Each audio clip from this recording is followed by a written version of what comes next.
Since Starsector was released back during Obama's first term, I'm not going to go in depth on every single mechanic in the game because there are plenty of videos and Reddit essays on those topics. What I will do though is give a concise overview of the basics in this game, along with some pro tips that are going to help you improve your overall experience. But Starsector, after all, is a very difficult game. Feel free to use the chapters below as well if you're already a pro on the topic being discussed. When starting a game, you'll first want to choose your player portrait. In this menu, you can choose if you'd like to have a helmet, glasses, or cataracts, I guess. But don't sweat it. If you find yourself having trouble picking from all these delightful choices, simply scroll to the bottom and pick the portrait for Gus Fring. You can just play the game as him. For sector age and sector size, I wouldn't change them from the defaults. They're fine as is. When picking a starting scenario, pick whichever sounds exciting to you. Though I will say option number 1 and 2 are considered the standard starts, and then the ones below that are faster starts, but they may be better suited for those who are playing the game a second time. For us though, we're going to pick option number 1 so that we get a Wolf class ship, because the Wolf makes for a great player ship. We'll take the Shepherd 2 while we're at it, since I'd like to start with heavy machinery and some drones. Personally, I've never played on easy, but it may be a good fit for you if you're new and want to focus on trading or exploration instead of combat. We're also going to skip the tutorial here, but if it's your first time playing, you should definitely do the tutorial. It goes through a lot of important concepts. For your first perk, don't agonize too much over it. Pick one that you feel like you'll get a lot of use out of. I go with navigation almost every time. This gives you the ability to transverse jump. More on that later. Alright, now that we're in the game, let's do a quick and dirty rundown of the UI. The main UI is going to be on the bottom left of the screen. These top 3 spaces are for your maintenance resources, those being credits, supplies, and fuel. If you run out of any of these things, bad stuff happens. Although arguably the worst would be running out of fuel, because if you're in hyperspace without it, you end up drifting around helplessly. This here is your burn meter, which tracks your fleet's speed, and you also have these indicators for your fleet's combat readiness, hull status, and sensor status. Combat readiness is essentially your fleet's stamina, or if you've played a Total War game, it kind of operates like morale. Ships with higher combat readiness can just stay in combat for longer before retreating. By extension, hull health is essentially a ship's HP. This will track your average HP across your fleet. Before we dive into movement and ship abilities, let's cycle through the menu options at the bottom. Each of these is going to have a yellow letter, and that letter is the keyboard shortcut to quickly go to that menu. The character screen is where you can track your leveling progress. Per level, you get 1 skill point and 4 story points.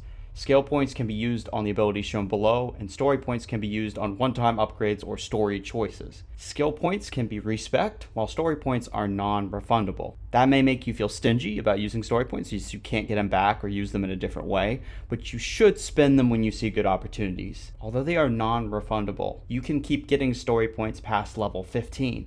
As for skill points though, the limit in vanilla Starsector is 15, so you can only have 15 character abilities active at max level. There are 4 upgrade branches for abilities, and each upgrade branch has tiers, which require a certain number of lower tiers to access the higher tier abilities. Each upgrade path has its own merits, but a quick summary would be that combat abilities buff your own piloting skills, leadership buffs your fleet's piloting skills, technology blends combat and utility skills together for a more balanced approach, and industry more so is for making your fleet financially efficient.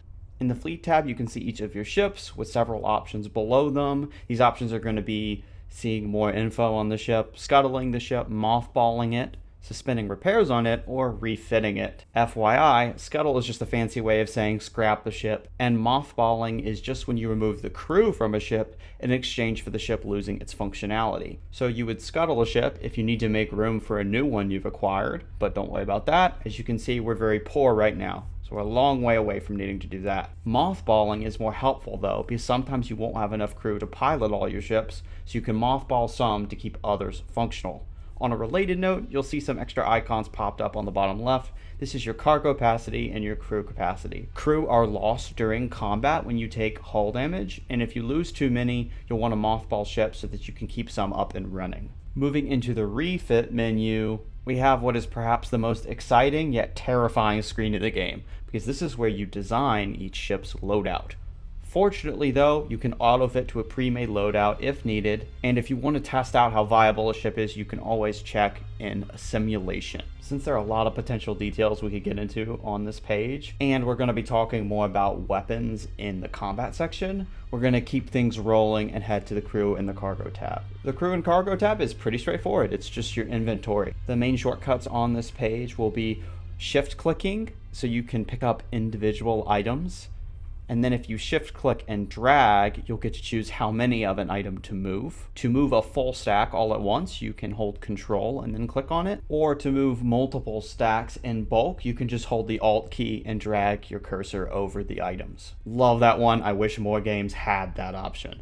In the map tab, there's going to be a sector view and a system view. A big recommendation that I have for traveling long distances is to first find the system you'd like to travel to. Go ahead and left click on it to open it up. Then right click the specific location in that system so you'll path to that destination rather than just some random jump point for that system. And for the filters on the bottom, you don't need to use all of them. It's up to your preferences, but I highly suggest keeping the fuel range filter on because running out of fuel is a bitch gonna have to deal with. Aside from the refit tab, you'll probably be spending most of your time here on the intel screen. In Starsector, events are taking place all the time since it's a living world with each faction having its own conflicts, objectives, and needs. And based on the filters you use below, you can see specific missions. Most missions are going to fall in the bounty or exploration category. Bounties are when a faction puts out a hit on a certain fleet or a pirate base. And with each bounty, you'll get a general idea of where the bounty is located in this description. Since bounties are one of the main ways to make money in Starsector, we're going to be talking about it in more depth later on. It's important to note though that bounties will have a time limit and you won't need to accept a bounty. So long as you complete the bounty within that time limit, you'll get the reward. But for exploration missions, you'll need to select them and then accept the mission. Otherwise, they'll eventually time out. What you don't want to do is head off to some distant planet, forget to accept it, and then find out that it's expired and you've wasted your fuel. To help you mark certain missions that you might be interested in, there is this star icon that you can select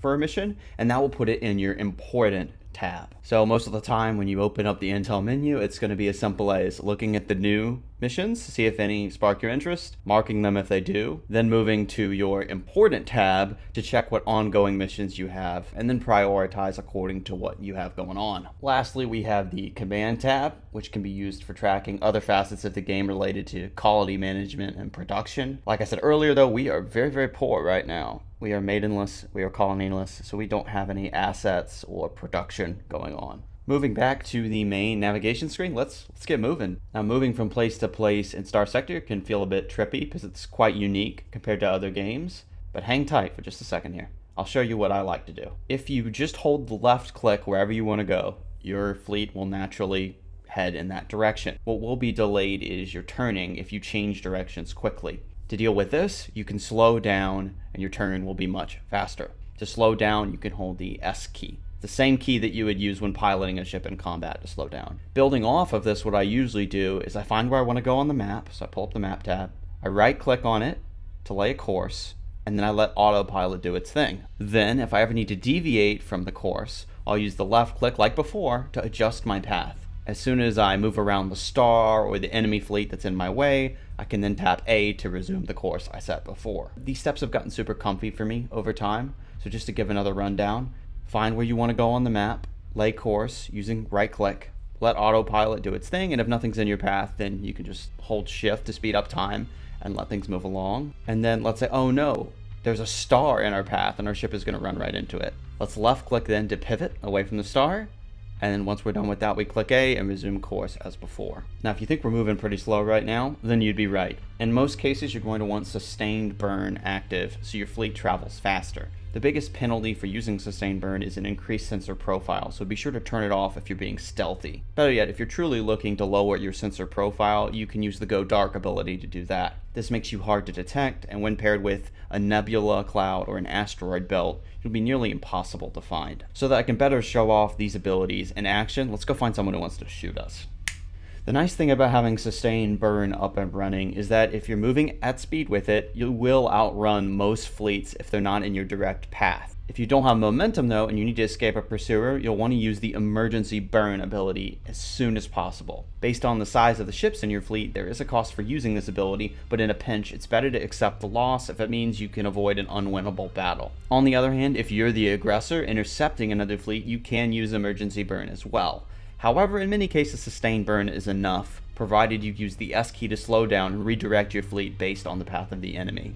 This is where clicking and dragging left click is useful too, so you can react to the movement of the fleet you're pursuing. You're going to want to move your cursor to where the fleet is going rather than where it is currently, because when navigating in space, the movement controls are not going to be immediate. There's going to be some kind of delay, so you'll want to anticipate where the other fleet is going. As soon as you're close enough to a fleet, you can just click on it, and then you'll pull up this menu here. You'll be able to open a comm link with the other fleet, move in to engage, or attempt to disengage. Since disengaging puts you on the back foot and can cause significant losses, I tend to use a story point to escape instead, since story points aren't too hard to come by. When you do move in to engage, the transfer command option lets you pick which ship you're going to control. And this little icon up here tells you which ship you're piloting at the moment. Since we're already in control of the Wolf, we'll click continue here to proceed. In Starsector, each fleet uses deployment points to field ships, and there's a collective deployment point limit of 400 to ensure battle scale doesn't get too crazy. There are a couple of different things that influence your side's deployment point limit, but suffice it to say, in the early game you won't be hitting that limit anytime soon. To summarize what we see here, I'm deploying 8 points worth of ships, the Shepherd and the Wolf. This costs 8 supplies, and each ship's combat readiness bar is what shows below. In combat, there is the command view and the battle view. You can alternate between these using the tab key. The command view is what you'll use to manage your fleet, and the battle view lets you control a specific ship.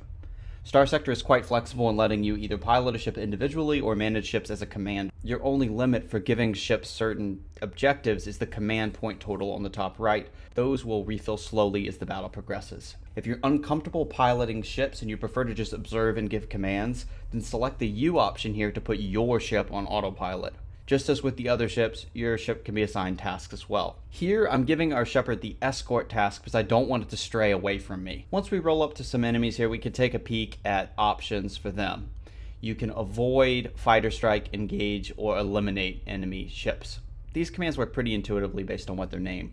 But I will say that you should only use the eliminate order if you know your ships can confirm the kill in a reasonable amount of time, because choosing eliminate makes your ships pursue that target aggressively. As an alternative, engage is a more balanced option if you prefer your ships not rush down the target all at once. And at long last, we arrive at one of the more difficult parts of the game, that is piloting a ship. The reason why movement in battle is difficult in Starsector is because it feels floaty. It actually makes you feel like you're in space. It's more similar to steering a ship on the water rather than driving a car. But the fundamental keys for moving forward and moving backward are W and S, just like they would be any other game. Here's the rub though. How do you as a player manage aiming your weapons, strafing left and right, and aiming left and right? Because you can't just use the A and the D keys for that. There's got to be a way to split that up. Once you get the hang of managing these different movement aspects, you'll be good to go.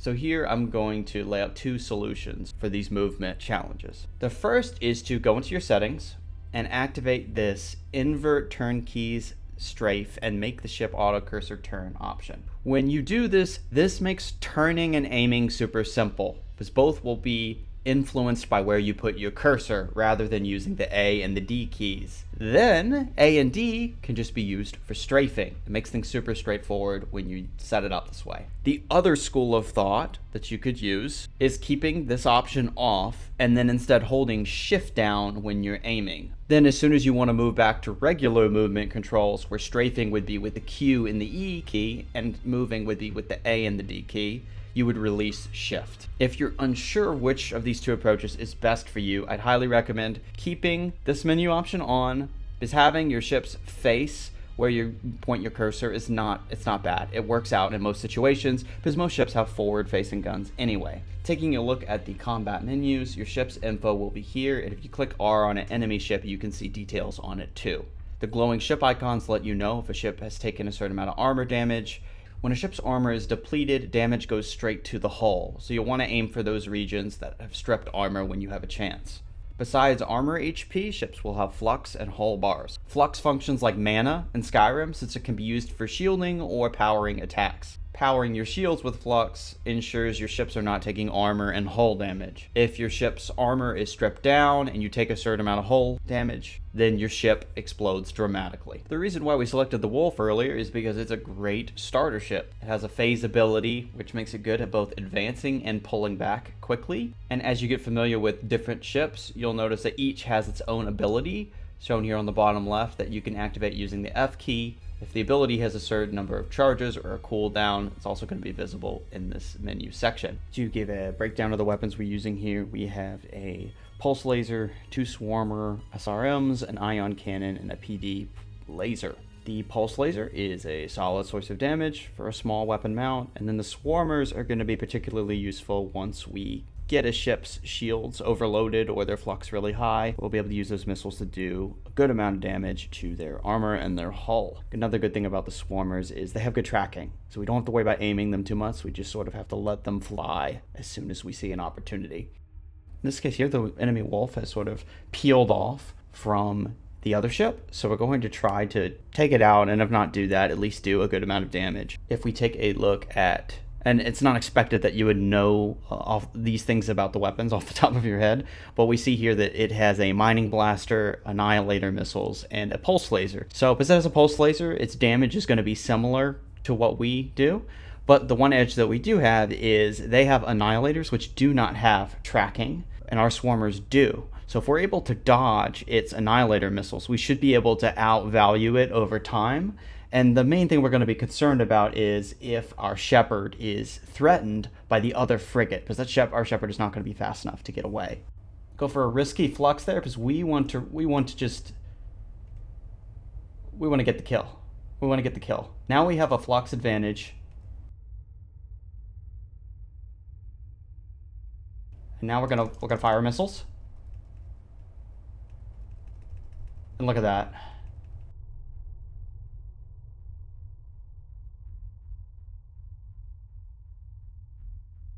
Now in that case, we kept our shields down to get a flux advantage. We're trading armor for flux, and that worked out in our favor, so we overfluxed them.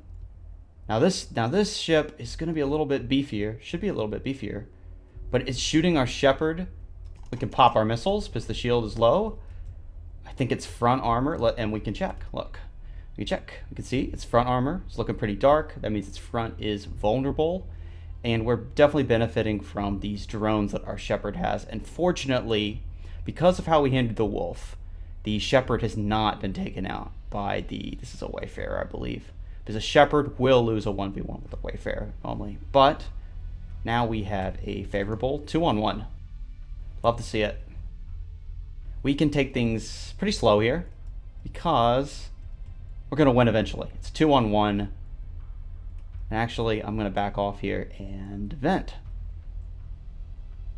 So we have no reason to rush here. The drones are keeping the pressure up, and now we should be able to go in for a pretty easy kill at this point.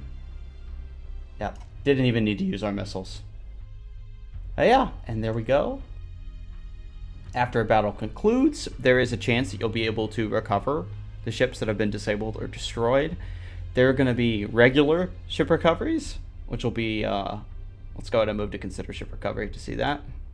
They're going to be regular standard recoveries, and then they're going to be difficult recoveries, which you can use story points to recover those ships. Depending on the difficult recovery options, it may be worthwhile to spend a story point. Early in the game, you're going to be looking for high capacity cargo and fuel ships. You might be looking for certain cruisers or even capital ships too. And those would definitely be worthwhile to use a story point to recover if you're looking to build the strength of your fleet. In this case, this is a heavily demodded Wayfarer. Now the demods are marked in orange. You'll see the orange stripes above the ship icon that lets you know how many there are, and then the description is going to be underneath the ship title. This is a heavily demodded Wayfarer, so I'm not going to pick it up. It is early in the game, so I think a lot of people might pick this ship up, but I don't like all those demods. And we could tell when we fought it too that this ship is, it needs to be taken out to the pasture probably. It's not functioning as a normal Wayfarer would be functioning. All right, we'll click continue here. It will let you know how many credits you've earned from the battle depending on the amount of ships and the size of the ships you defeat, you'll get credits. And then on top of those credits you receive, you can pick through the wreckage, and this is the loot from the battle. Now the loot that populates here is influenced by things like salvage rigs and abilities you have, but just know the more ships you down and the more salvage rigs you have, you'll get more loot. I'm going to follow my own advice here, just use the Alt key to take everything. What's that? Just remember, you hold the Alt key, you can just move everything very quickly, very convenient. And you'll see here that we are overloaded on fuel and cargo capacity. It's actually a good problem to have. So what we'll do here is we will bail on this here, since it's not particularly valuable. And what you can do here is if you hold control, another nice function is if you hold control, it will toss the exact amount you need to hit max. So what I'm going to do is just holding control. We drop the 10. And then for fuel, do the same. It'll just drop 2, take us to max, and holding control will do that. The next big question is, how do I make money? How do I make ends meet? Build up a fleet that I'm proud of? Well, Starsector gives you a wealth of different options for that. We're going to cover the 2 main ones in this video though, that being trade and completing bounties. And as we talk about trade first here, we can get into faction relations, what's illegal and what's legal. If I open up my map here, one thing to keep in mind when picking a place to trade or to sell items is the faction it's affiliated with, because certain goods will be legal with some factions and other factions they'll be illegal. For instance, if we rolled up to Garnier here, that is a pirate station. On pirate stations, anything goes. So pirate bases are a great place to sell items. On the other hand, buying items at pirate stations can be a little tricky because they often have shortages. The way that the trade system in this game is set up, any faction that is at war with another faction takes a trade penalty. It's an accessibility penalty for that station. And since pirates are constantly at war with all other factions, their trade potential at their bases is very low. Their accessibility rating is much lower compared to the other factions. And if we're being honest, when you start off and your fleet is small, if you go near a pirate station, you're probably going to get attacked. It's not the greatest idea until you get a reasonable amount of strength. Instead, we're going to opt to go to Jangala here. There are 2 things I like about Jangala here. First, it's a size 6. Each station, planet, what have you, is going to have a size rating. The smaller sizes are, I'd say, 5 and lower, and then the larger ones are 6 and. A larger size usually means there are more goods to trade, because larger colonies have more demands and more buildings, more structures, and because of that they're going to buy and sell more goods. So let's head over to Jangala and see what we got going on. See how we keep sustained burn on. We are going to be on the lookout for any sussy activity, because there are pirates raiding the system and we don't want to get our transponder's off. So we're going to talk about this anyway. So that your transponder is what identifies you and your fleet, and major factions in the game are going to take issue if you have that off and you're in one of their systems, because if you're not doing anything suspicious, why are you hiding? That's one way to look at it. The problem with having the transponder on though is that your detection range is increased by a large amount just by having it on. Here we're going to get flagged down by patrol, and what they're going to do is they're going to initiate a search of your ship, and you see our reputation has also taken a hit because we're being suspicious. If you allow a scan and you have no illegal goods, then you have nothing to worry about. You just take the reputation hit and you're fine. However, if you have illegal goods and you allow the scan, there's a chance that they will find them and those goods will be confiscated. So if you're ever hailed down by a patrol, you may want to use a story point to get away if you have a lot of illegal goods, because they will take all of them. There's a chance that they will do that. We're going to allow the scan here because we have nothing to hide, and we'll take the reduced rep with the hedge. This is not that big of a deal. All right, pulling up to Jangala here. Before we head into the trade menu, I can touch on the other options here really quickly, because this is going to be the menu that you see when you pull up to another colony. Opening the comm directory takes you to this menu where you can speak to persons of interest at the base. Most of these don't matter, but what will happen is sometimes during a quest line, there'll be one with an exclamation point next to them that you'll want to talk to them and go through their dialogue options to progress the quest. Also, let's say if we talk to this base commander here, most factions are going to have the option to turn in AI cores for money, and if you have a decent enough reputation with the faction, you can be commissioned by them. AI cores are high value loot. There's gamma, beta, and alpha cores, and those are going to be illegal for a good number of factions, so most are going to have this option to turn them in. If you do, you're going to get a reputation boost with the faction, and you're going to get a decent amount of money. The amount you're reimbursed for turning in these cores varies between faction. If you want the most profit, there's a faction called Tritech. You're going to want to trade in your AI cores with them if you want money. Otherwise, trading in AI cores is a really good bargaining chip if you want to improve your reputation with the faction. The other side of things here is if you are commissioned by a faction, you will be paid a bonus for taking out any fleet belonging to a faction that's at war with your commissioned faction. This, especially early on, is a huge buff to the amount of money that you're making from combat. And it gets even a little better than that, because you also, when you're commissioned, you get a monthly stipend. So you have passive income that's coming in from the faction that you're commissioned with. If you don't have any role-playing restrictions for your playthrough, I'd say you should get a commission with one of the factions. Maybe there's one that has ships that you want. Factions can have certain type of ships that they carry. All in all, that's a good way to get cruisers and capital ships. Otherwise, it would be very difficult to come across. For option number 2, the importance of this option cannot be understated, because what's going to happen is whenever you take a shuttle down to the bar, it's like visiting a tavern in a different RPG game. You go down, and what happens is you roll. There's a chance that you're going to see certain characters in this bar, and you'll talk to them, and they'll have certain quests or options after you talk with them. The things that these NPCs offer, it varies from amazing to dog water. So it really does feel like you're rolling the dice. In this case, we have a 1,000 credit bounty per frigate in a system that's not too far away. So I'd say this is a decent one, but since it's super early on, this is probably too risky for us, because most pirate fleets we see are going to be outside our weight class, to put it nicely. So we'll decline this, but what you'll want to know is that in each colony, there will be random NPCs at the bar.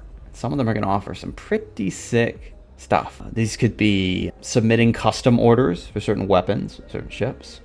These could be high-value contacts that offer trade or bounty missions. These could be characters that have insight on nearby Luddic Passels or pirate bases. I'll just give you that location. I don't want to spoil all the options, but just know whenever you visit a colony, you're going to want to go to the bar to at least take a peek at what they have going on there. And options 4 or 5, those are pretty quick. You're going to want to click number 4 if you have damaged ships and you're ready to repair them. I forget it all the time, but really, in most cases, you're going to want to click 4 before you do anything, because you're going to want your ships at full health when you set out. And then this one you probably won't be worried about at the beginning of the game, but these are your military options when you roll up to a colony. This is how you can take out its Star Fortress and any fleets that are nearby.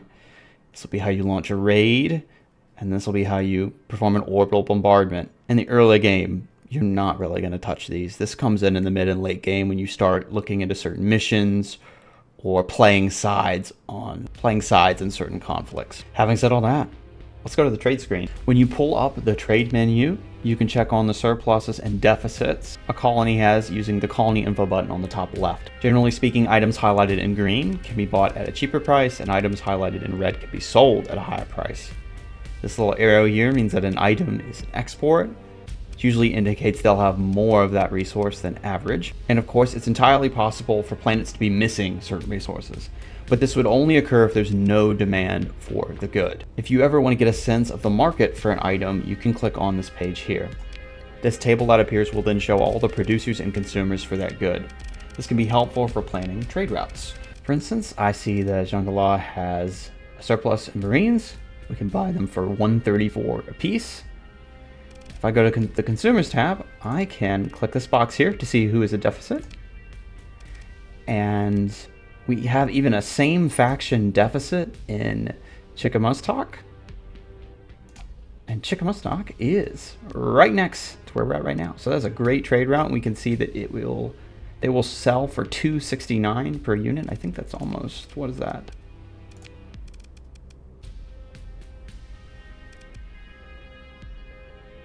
It's almost double the price that they're selling for here. So that's definitely the option we're going to go with, and then head over here. Since we are not, and I'll touch more on this in a moment, but since we don't have any illegal goods currently, I am not going to hesitate to buy on the black market. Let's go for full amount. And we're going to want to stick with just 96 in this case, because there's something else we need to be thinking about. There, we are right now over our personnel capacity. We're going to deal with that in a second. Before we move into that, let's talk about this trade menu. As we can see here, there are three different inventories for this colony. The open market and the black market are standard, but military colonies will have a military tab, which offers goods that are available for those who have a commission with the faction or a certain level of reputation with the faction. For the standard markets, the open and the black market, the main difference between them is that the open market has a 30% tax. So let's say we buy 20 fuel. You'll see here there's a tariff that we have to pay. But if we go to the black market, there is no tariff. So why not just trade on the black market every time? Well, a lot of people will do that. But the penalty for trading on the black market is your suspicion level will rise. And we bought some Marines earlier, and our suspicion here is already high just on that. And what that is going to do is when we leave this station, patrols have an increased chance to pursue us and flag down our fleet if we have a high suspicion level. In my experience, if your suspicion level is high or extreme, you can pretty much assume that a patrol is going to chase you down. Also, if you're trading anything for a decent level of profit, your suspicion level is going to be high or extreme at that point. So you'll need to just accept or adapt to the fact that you will be hunted down by patrols if you're trading a lot on the black market. Moving down here, you may see there's a storage button. You'll rarely want to use this. What you can do is pay this 5,000 credit one-time fee and then this 1% monthly fee to store items here in this station. By and large, this is a ripoff though, an absolute ripoff, because there are neutral, unoccupied stations that will offer you storage for free. Since our suspicion level is already high, if we were to move forward with trading, the controls are going to be the same inventory controls will apply. So if I want to sell all 11 of these metals, I'll hold control, and I can do that. If I want to sell everything here, I can hold Alt and do that. Definitely not going to want to do that though. Now, I mentioned earlier that we were going to deal with this personnel capacity limit that we got going on right now. What we'll need to do is either sell some of our crew, or we can buy a new ship, and that's exactly what we're going to do. We'll buy a ship on the market. If we head over to the fleet tab, it's going to be a little different than if we pulled up this menu regularly, because now, since we're at a station, we'll have these windows and a buy tab. After scanning our options here, we've gotten quite fortunate because there is a mud skipper, and for just 5,300 credits, we can pick up this ship which has a maximum crew capacity of 100. So that safely puts us where we want to be. So we're gonna go ahead and buy that, and now you'll see we're now balanced out. We have enough room for our. We need to get these over to Aslan, Chikomustak in particular. I'm gonna left click on it. There it is. Right click, delay course. I'll close out here, and our autopilot, hold shift to speed up time, and look, our autopilot is going to take us right there. All we need to do is be on the lookout for pirates or Luddic Path that might try to intercept us. And while we're running this route, we have a beautiful opportunity to talk about hyperspace. When you leave a system, you will enter hyperspace, and hyperspace basically connects all the systems and helps you travel more quickly. There is a fuel cost to entering hyperspace, and when we're in hyperspace, we will use the fuel that we've been looting here. When you are in hyperspace, very, very important here, there's hardly any reason to have your transponder off. Turn that bad boy off if you're in hyperspace, because all that's going to do is alert enemies of your location. So if you're chasing anyone down, they're going to run away.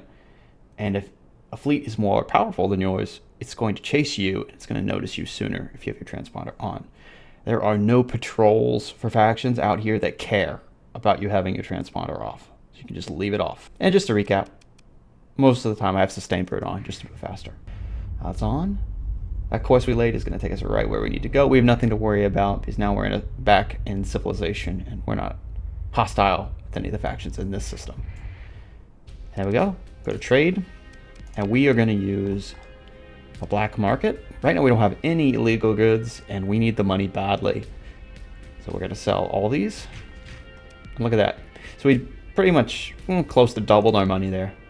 Now it's kind of sneaky, but I jumped at the opportunity to move to Chickamauga because it is the largest hegemony colony. So it has a lot of imports and exports. So let's say we wanted to run another trade route. We can find one of these. Well, you can't trade ship hulls, and crew it's hard to make a lot of money with crew. But we could trade one of these 3 here. Buy it here. It's going to be at a good price, you see here. There's 63 credits for supplies. Then we go to the consumers tab, filter for deficits, and then we could sell based on the faction and the prices we're seeing here. We can pick a destination. Anyhow, that's how trading works. We take a look at the other way to make money, the other main way I'd say to make money, which is bounty. A few things that you could keep in mind when looking at ships for a bounty. One is you may have the chance to recover some of their ships. So if you see a ship that you want, might be worth going after that bounty to roll for a chance to get that ship yourself. Another big factor here for us is going to be distance. So we don't have a ton of fuel capacity. In this case, we're going to go for the closest one. Closest one to us. Just a 30 fuel cost. And the Enforcer it's a pretty decent ship. Wouldn't be the worst thing in the world if we were able to, if we weren't able to pick one of these up. As far as determining where we go to look for this bounty, rumored to be hiding out near a volcanic world in a system with a yellow primary star. So the way this is worded is, you're going to see the volcanic world part first. But if it's an unexplored system, and where there are multiple volcanic worlds in the nebula, then that part is irrelevant right now. What we really need to find is the system first, and then we can find the planet. So that yellow primary star part is what we're looking at. Blue supergiant, so no. Black hole, no. Yellow star, there we go. And like we talked about earlier, we're going to right click it. That way we lay course. And just like that, we are on our way. Now, with that money we made off that Marines trade, let's go to pick up another ship. Make this fight a little bit more doable. I think we could probably swing with what we have, but let's make it a little more doable. After mulling this over, we're going to pick up a Shrike. Now, I like the Shrike for a lot of different reasons. For one, it brings a decent amount of firepower to the table while also being relatively fast. Top speed of 100 is still pretty quick. And with that firepower that it has, it's going to give us a good chance here to go to the refit screen and quickly talk through what you might want to think about when you're building out a ship. So what you're going to have your eyes on when you're building a ship are the points it has up here, and bigger ships will have more points. And then there's going to be this flux dissipation and weapon flux. Flux is so important. It's very important. And if you have too much weapon flux a second, your shields are not going to be able to stay up. You're going to be having to drop your shields to get that flux back. So we'll be keeping our eye on that as we build this ship. I'm going to shift click here to add the vents. I already know we're going to max out vents. I personally find myself maxing out vents on most ships, unless they're serving some other purpose, and I don't care as much about their flux. Now, when you look at a ship, the type of weapon that can go in a slot will be marked by color, and then the rings around that weapon will let you know the size. It's also going to be in the title, so it says medium missile hardpoint. So let's open that up. Now, the reason I didn't spend all my money on ships is because I knew we were going to have to buy some weapon systems. And missiles are interesting because they're very versatile. There's a lot of different things you can use missiles for. But what I can tell you right now is in the early game, you're mostly going to be fighting pirates. And pirate ships usually don't have a lot of flux, but they have a lot of armor. So either with the missiles here or the other guns we pick, we're going to want something that can help us deal with that armor. We actually have lucked out here because I think the way we go here is actually with Typhoid Reapers. Let's take a look at the Reapers stats and go through each little thing on here, because Starsector does a great job of letting you know what a weapon is good at. We see that it's a torpedo, and that lets you know you shoot it, it's going to go travel straight, and it'll do a certain amount of damage to whatever it collides with. It is a medium-sized mount, so what that will mean is you won't be able to put it on a small mount, but you will be able to put it on a large mount as a compromise. Ordnance points lets you know how many ship points it required to put the weapon on, and then the range of 1200, that's exactly what it sounds like. If this Reaper missile travels 1200, it will no longer be effective. It will no longer be a Reaper missile. It will just sort of float away. So we need to make sure we're hitting something within that 1200 range. And then 4000 is the damage. And if you can't tell by the name Reaper, this is a high damage missile mount. 4000 damage. There just aren't many weapons that could do 4000 damage, even in a burst. That's just a lot of damage. And this is particularly important for missiles, but you'll see how much ammo you get with the missile. And missiles generally don't have any flux cost to fire, and that's what makes them awesome. For the ancillary data, we see here that it is a high explosive type, so it's double damage against armor and half damage against shields. Speed is fast, but doesn't have any tracking. And then there's a 15-second cooldown before we can fire a second one. So this is going to fire one at a time. We get 6 shots. A 15-second delay in between each shot. In terms of how to outperform the AI, one of the best ways to do that is through missile management on your ship. Because if you can time your missiles properly, you can do a whole lot of damage. You can be very disruptive. For the blue mounts, those are for energy weapons, and as we can see here, we don't really have good options, unfortunately. Not to hate on the mining blaster, but it's pretty mediocre, and the pulse laser is a standard energy weapon. What we're suffering from here is hegemony, where we're ported right now. They don't really deal with energy weapons. They mainly have ballistic weapons. You see, we have lots of ballistic options, but we don't have many energy options. And I'm going to jump cut to a different colony where there's some more weapons for us. So what we ended up doing is we went to a nearby Tri-Tac colony. This Tri-Tac usually has more energy weapons than Hegemony does. We went to refit, and we managed to find an ion beam. Now the ion beam is quite good. It's actually delightful because it does EMP damage and it has a long range, and it's perfect for our medium energy slot. To give a little summary of why I jumped at the opportunity to pick this up. For pirate ships, they are going to be relying on armor quite a bit rather than shields. What the ion beam does is it punishes ships for dropping their shields by dealing EMP damage. EMP damage will neutralize their weapons, and EMP damage can even penetrate through shields in some cases if the flux level is high. So we went ahead and picked that up. Now our problem, it still kind of remains the same. How are we going to break shields? So we have a pulse laser, and the slide autocannon will help with breaking shields.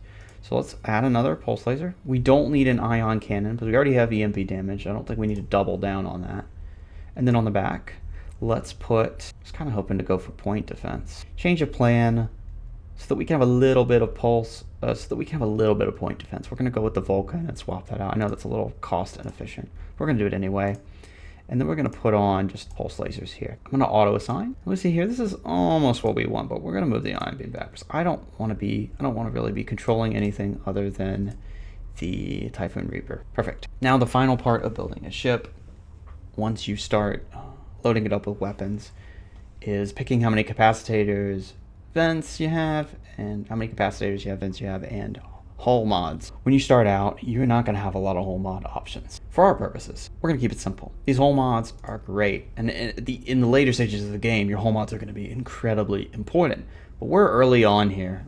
I'm going to dump the 9 points we have left into capacitors. That's just going to include our flux pool. It's going to increase our flux pool. As we can see here, our flux dissipation is 550, and our flux second is 650.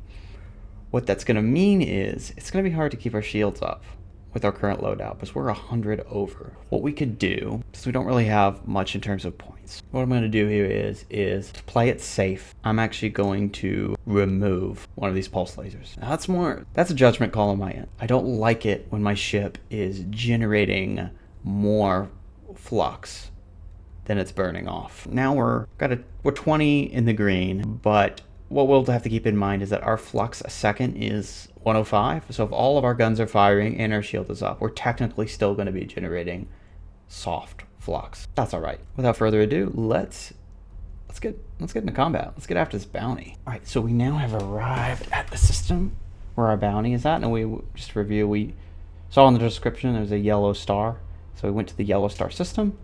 We know we're looking for a volcanic world. See one, right? We'll pull up the volcanic planet. There we go. And he's going to pursue us because we are looking at the AI would rank their fleet stronger than ours, especially the Enforcer. So we don't even have to pursue them. Let's get after it. We are piloting the Shrike. It says that this battle is going to be pretty difficult, but there are some strategies we can use here based on what we know about these ships. To sort of give my prediction here, I think this fight is going to be easier than this number leads on to be. This XP multiplier is based on the projected difficulty of the battle. If your odds are quite poor, you'll get a higher percentage bonus for XP. The reason why I think this battle is going to be easier than predicted is because the Enforcer, their best ship, has a speed of 62. Our Wolf has a speed of 150. Our Shepherd has a speed of 90, and we have a speed of 100. And this is a civilian ship. The Mudskipper is not going to be deployed. We can run this thing around. As dangerous as it is, and I see those Reapers. Those are Reapers, aren't they? I see those Reapers. Oh, and those Thumpers. Oh my goodness. This thing has a chain gun, fam. It has a chain gun. This thing is dangerous. But and that actually, more to my point, it's going to have to get close to us. We're not going to let it get close to us. In fact, we are going to take out every single one of these small ships before we even touch this Enforcer. My prediction is this is going to go quite well. Hopefully, I don't eat my words. In the spirit of what I had just mentioned, I'm not so much worried about the Wolf. The Wolf is quite fast, and its face skimmer, the AI should be able to use the face skimmer to keep it out of trouble. Shepherd, though, might be a little concerned about that. So we're going to use the escort ability, which I like to use for slower ships that I want to keep nearby. That way they don't get into trouble. Because this Shepherd's value is in its drones, so it doesn't need to be doing anything fancy. It can just stay near me. All right, let's roll on up. All right, so we can talk a little bit more about tactics since we're not covering the basics so much anymore. What you usually can do is you can pull faster ships away from the slower ships and then take the faster ships out. Faster ships, by and large, have less flux and less armor compared to slower ships. Our Wolf has jumped on to the Cerberus. And the main thing I'm concerned about is I don't want the Wolf getting super close to the Enforcer. I'm not going to worry about it, though. It's that face skimmer. If the AI has any sense, he's going to use the face skimmer. He's going to be all right. What I'm looking at is this right here. It's the furthest one away from the Enforcer. We should have a pretty good chance taking it out. And we have all our systems are on auto fire except for the Reaper. I don't think we're going to need to use the Reaper on the Hound. I think we can just go take it out. Let's see how it goes. The Wolf just drew fire away from us just beautifully, and now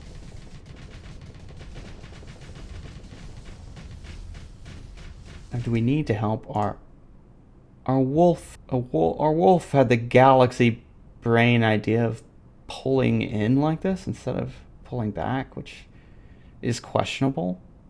But if it has just one face skim charge, it should be fine. I'm not going to rush with taking out this Hound.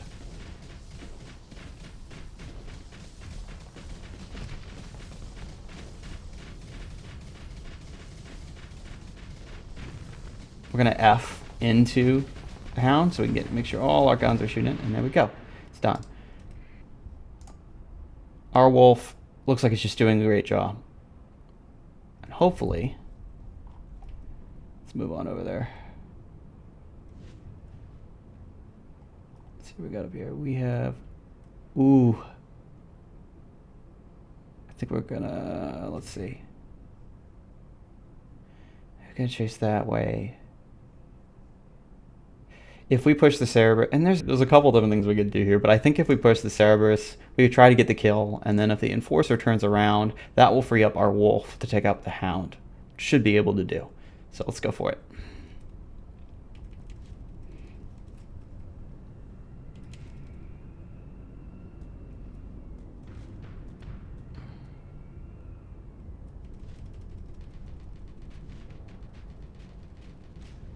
This might be ill-advised.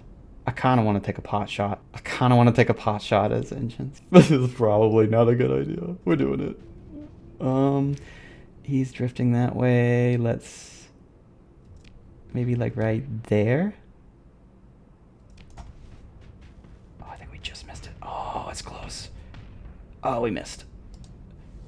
So we actually want to get out of dodge here. We have 6 of those missiles, so that's fine. We need to get out of dodge, though. It is slower than us, and we need to go as fast as we can. We need to go over here.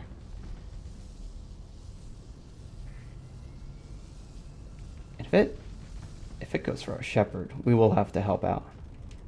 And the hound, wait, did the hound just get destroyed? Our wolf is doing a great job. And now, as I just mentioned, the AI in Starsector, can it be very questionable at times? Yes. But there are a lot of situations where the AI does quite well. And our wolf, in a 2-on-1 situation, took out the hound. And now the Cerberus, I would rather... Hopefully the shepherd is fine. I'd rather just let the enforcer be distracted and just make sure we get the Cerberus down before moving on to the big boy. We are on the edge of the map.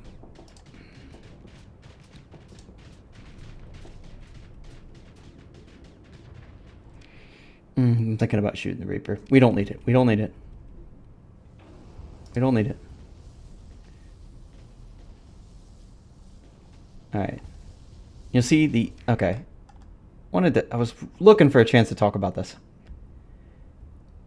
We will see. And if you zoom in on a fight, there's a lot of data going on. A lot of numbers shooting out. Numbers shooting out kind of reminds me of Borderlands. Numbers, of course, are damage. Color-coded, too, which is nice. That flame out that we see there, that's letting us know that we've taken out its engines. Now, when a ship's engines are disabled, it can't move around. It's just floating. It's not quite as bad as overloading flux, but it is still pretty bad. And then also, it will let you know here if your EMP weapons have taken out a gun. So we've disabled its light dual machine gun in this case.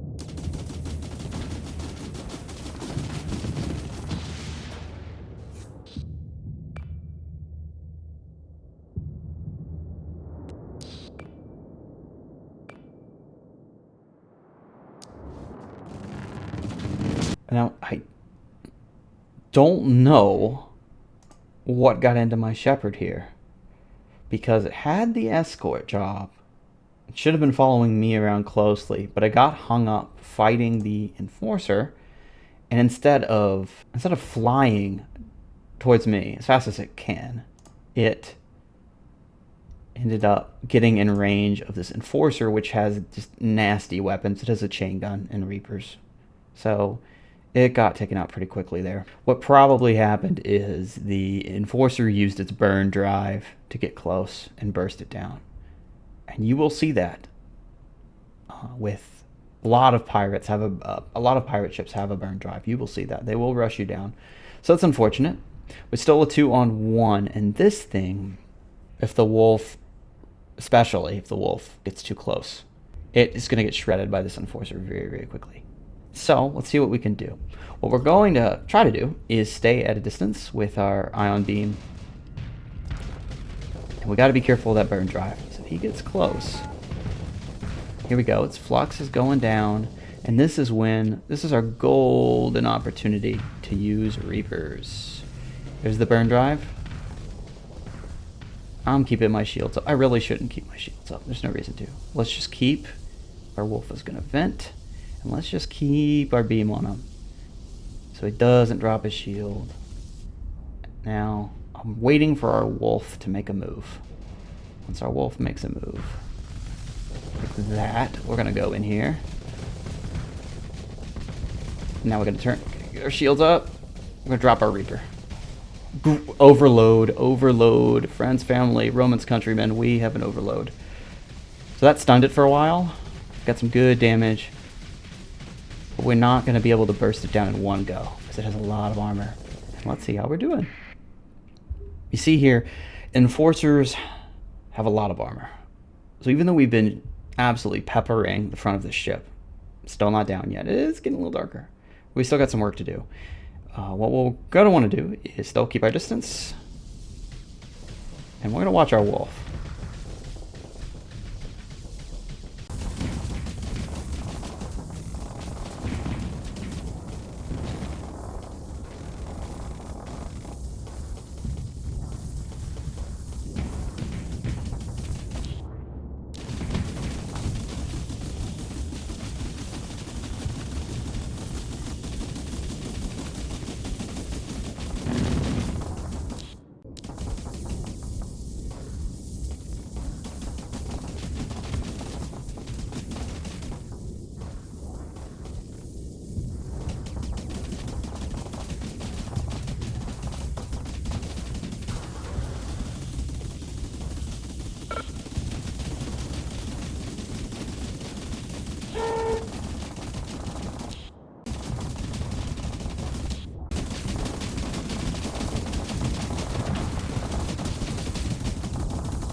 But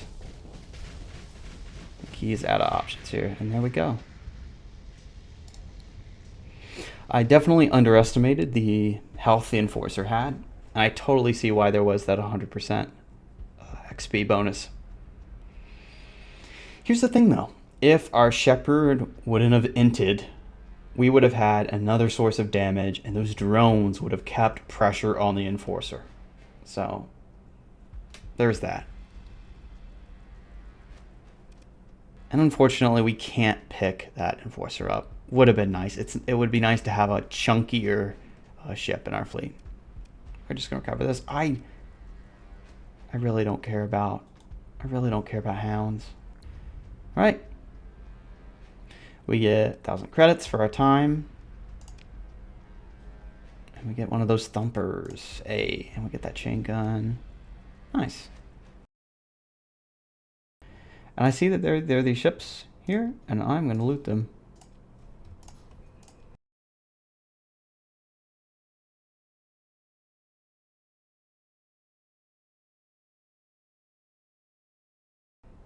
Hoping that if that hammerhead can be recovered.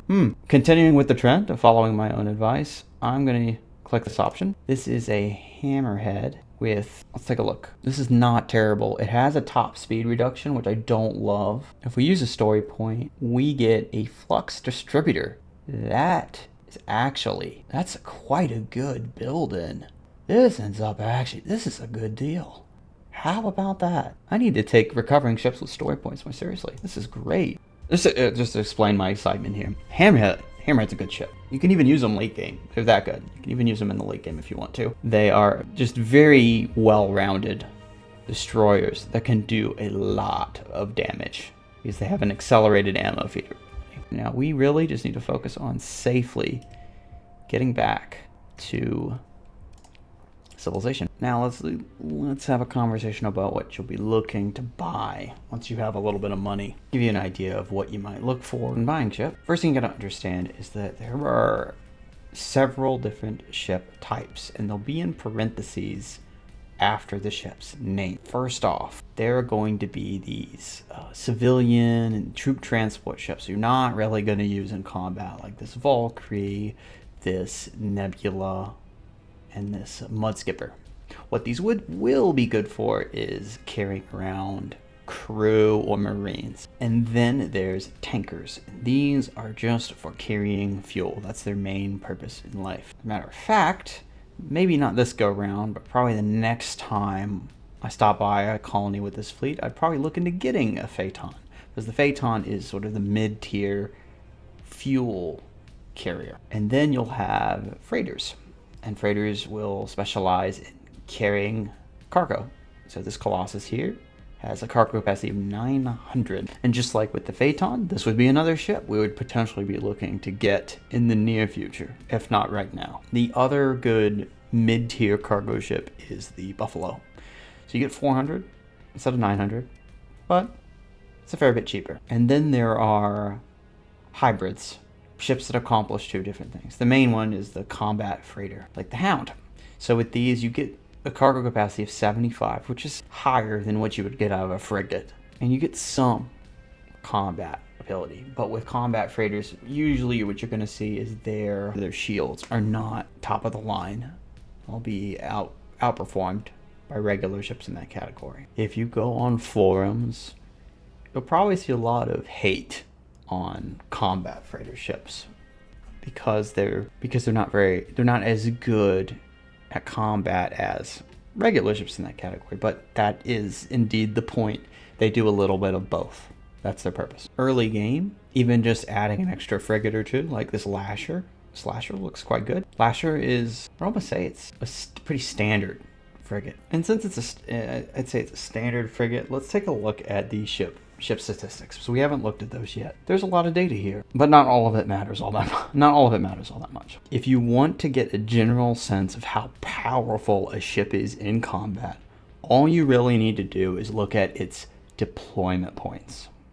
That's it. The titles for ships can be quite misleading. Their hull size can also be misleading, but their deployment points will not lie to you, because a ship's deployment points determine how much it costs to field in battle. If there were a ship that had an outrageously low deployment point cost, everyone would be using it, and then the game would be updated. The game would be updated to counterbalance that by either making the ship weaker or by increasing the deployment points. So, summarizing that, I'd say if you want to know a ship's purpose, look at its description. If you want to know its abilities in battle, look at the deployment points. So right now for our first purchase, let's assume we're not going the trade route, we're going the combat route. Because if we're going the trade route, we can just stay out of trouble. We can pick up this Colossus or this Buffalo, stay out of trouble, and just complete some trades. I guess I would steer towards the Buffalo. This Colossus is a bit too expensive for what we have right now. Let's say we're going the combo route. I'd be looking to pick up this Mule. Looks good to me because it solves two of our problems. It gives us a little bit more combat power, and we get 250 cargo capacity. So it's a good deal.